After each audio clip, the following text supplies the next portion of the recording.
Hello, mindful tails या आमच्या गोष्टींच्या सेगमेंटमध्ये तुमचं पुन्हा एकदा स्वागत.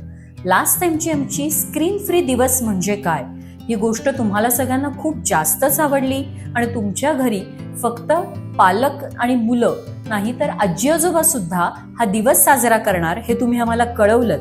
त्याबद्दल मनापासून थँक्यू. तर सुरुवात करूयात आजच्या गोष्टीला. आजच्या गोष्टीचं नाव आहे आळस सोड ग रुबी. आनंदवन जंगलात वनविहार बागेत सगळे प्राणी संध्याकाळी मस्त खेळत होते. काही प्राणी झोका खेळत होते तर काही प्राणी घसरगुंडी. तर मूषक मुनी उंदीर, बगीरा बेबी अस्वल, बनी बुवा ससुल्या आणि आरामदादा कासव हे सगळे प्राणी वनविहारच्या तळ्याकाठी राहणाऱ्या रुबी मगरी सोबत बॉल खेळत होते. बॉल खेळता खेळता जर तळ्यात पडला तर तो रुबीने आणायचा आणि जर तळ्याकाठच्या परिसरात पडला तर बाकीच्या प्राण्यांनी आणायचा असं ठरलं आणि बॉल कॅच करण्याचा म्हणजे पकडण्याचा खेळ सुरू झाला. बरेचदा बॉल तळ्याच्या आजूबाजूला पडत होता तेव्हा कधी आरामदादा, कधी बनी बुवा तर कधी मूषक मुनी आणि बगीरा हे पळत जाऊन बॉल आणायचे. पण बॉल जेव्हा तळ्यात पडायचा तेव्हा मात्र रुबीताई बॉल आणण्याऐवजी आपण दुसरा खेळ खेळूया ना, मला सारखं पाण्यात जाऊन बॉल आणायचा कंटाळा येतो बाई असं म्हणायची आणि मग बॉल आणायचं सोडून सगळ्यांना बाय करून घरी निघून जायची. तिचे हे असं वागणं इतर प्राण्यांना मुळीच आवडायचं नाही. पण तिला बोललो तर ती आपल्यावरच चिडेल म्हणून बिचारे काही न बोलताच बॉल तळ्यात तसाच टाकून घरी निघून जायचे.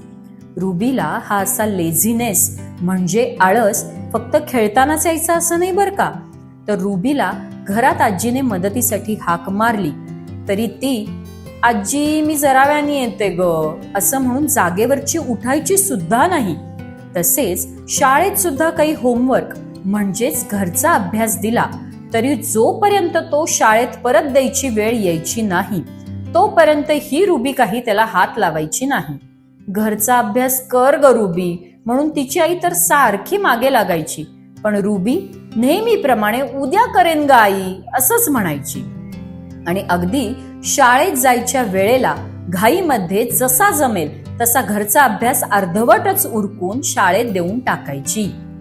प्रत्येक गोष्टीमध्ये असा आळस बरोबर नाही ग बाळा. सर्व गोष्टी वेळच्या वेळी केल्या तर आपलीच धावपळ गडबड कमी होते ना. असं तर रुबीला तिची आई आजी कधी समजावून तर कधी ओरडून सांगायच्या, पण रुबीताईंना मात्र या कशाचाच फरक पडायचा नाही. पण एक दिवस या अशा आळसुंबड्या सवयीमुळे रुबीला खूप त्रास झाला. आनंदवनाचे जंगल चांगलेच घनदाट म्हणजे खूप झाडांनी भरलेले असल्यामुळे तिथे कधीही कोणत्याही वेळी पाऊस पडायचा. पाऊस पडला की तळ्यात झाडांच्या फांद्या पाने असा बराच पालापाचोळा जमा व्हायचा आणि मग रुबीला तिच्या आई आणि आजीला घरात जाणे अवघड होऊन बसायचे. अशा वेळी रुबीच्या आई आणि आजीने एक इमर्जन्सी बॅग म्हणजे अडचणींमध्ये उपयोगी पडेल असे एक छोटे गाठोडे त्या तयार करायच्या, ज्यात 2-3 दिवस पुरतील असे कपडे खाऊ गोष्टी असं सगळं असायचं.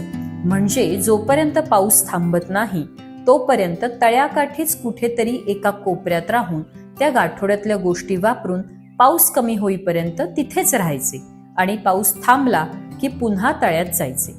असेच एकदा पावसाळी वातावरण पाहून रुबीच्या आईने तिला आम्ही अडचणीचे गाठोडे म्हणजे आपली इमर्जन्सी बॅग तयार करतोय, चल तुझं पण करूयात म्हणजे हा पाऊस कधीही कोसळला तरी आपल्याला काही टेन्शन म्हणजेच काळजी राहणार नाही. पण रुबी आणि तिचा आळस, आई तुम्ही करा तुमचं गाठोडं तयार, मी नाही आत्ता करणार, अजून पाऊस कुठे आलाय अगं, पाऊस आला तर बघू.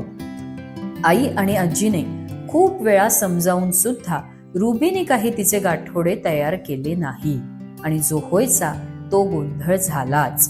अचानक धो पाऊस सुरू झाला तेव्हा रुबीची आई आजी त्यांचे गाठोडे आणि रुबीला घेऊन तळ्याकाठच्या कोपऱ्यात राहायला गेले. सोबत गाठोडे असल्यामुळे आजी आई यांना काही त्रास झाला नाही, पण गाठोडं तयार करण्याचा आळस केल्यामुळे रुबीची मात्र चांगलीच पंचाईत झाली. तिच्याकडे शाळेचा ड्रेस म्हणजे युनिफॉर्म सोडून दुसरा कोणताच ड्रेस नव्हता. ना तिच्याकडे आवडीचा खाऊ होता ना खेळणी होती. आपण आळस केल्यामुळे आज आपल्याकडे सगळे असून सुद्धा आता पाऊस थांबेपर्यंत 2-3 दिवस तर आपल्याला याच कपड्यात बसायला लागणार आणि आपला आवडीचा खाऊ सुद्धा खाता येणार नाही. हे कळल्यामुळे रुबीला रडू यायला लागलं आणि आपल्या आळशीपणामुळे आपण आपलंच किती नुकसान करून घेतलं याची जाणीव झाली.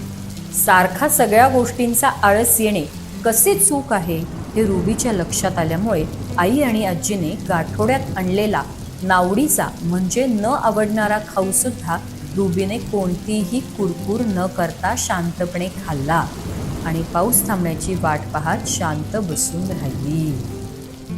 हे लक्षात घ्या, कोणतीही गोष्ट करताना आपण जर लेझीनेस म्हणजे आळस केला तर नंतर त्याचा त्रास हा आपल्यालाच होतो.